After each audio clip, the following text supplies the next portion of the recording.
Well, I'm going to begin by asking Jessica, when you were asked to do the sequel, was it something that you were instantly keen on doing, or were there any apprehensions at first?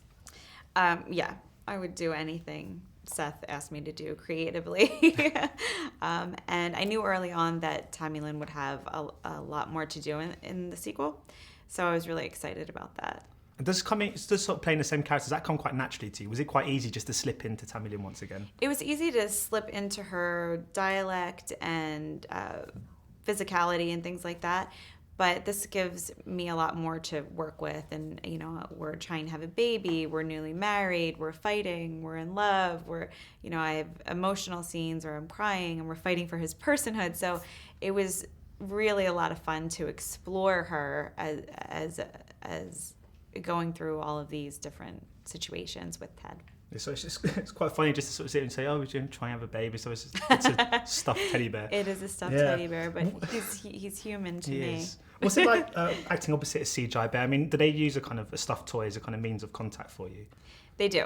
Not when you're filming, though. You rehearse with a stuffed animal, and then once it's time to film, then all you have is Seth's voice, and then there's nothing there. Because I find when you see, usually when people are working opposite, CGI, I mean, when you're fighting a big monster, for example, and you're running away, I think looking scared and looking terrified is probably a bit easier than what you've got to do. It's a bit more subtle. You've got to be in love and kind of angry and with something that's not actually in existence. Yeah. Is that quite tough for you?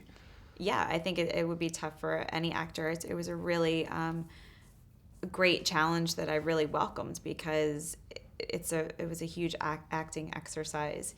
Usually when you're acting, you're reacting off of someone, you're looking at them, you're feeling them emotionally, and there was really heightened scenes in this one where I had to be super emotional looking at nothing. So I really had to do my work and really had to prepare for this character.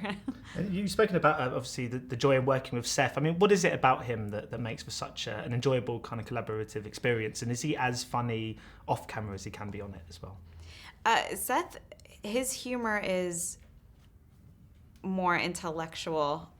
He's so smart. He's one of the smartest people I've ever known.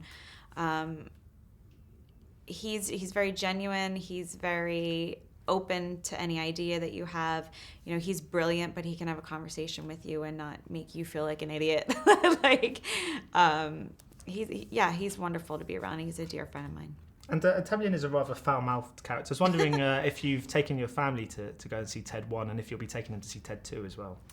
I am. A lot of my family will be at the premiere with me, actually. My sister, my mother, my nephew, everyone. Is there anything that Seth's ever asked you to say or was in the script that you just thought, I can't say that, Seth?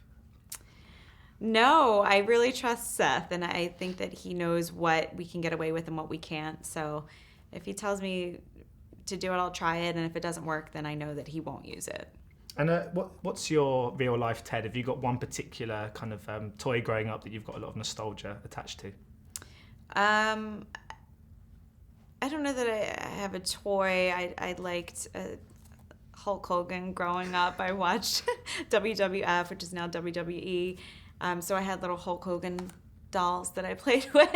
So that would be cool to hang out with him for a little bit. Have you ever met him before? No.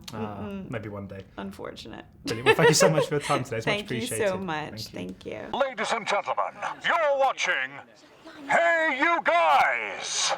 Hey You Guys, huh? Hey You Guys. Is that from the Goonies? It is indeed, yes. Nice. Hey You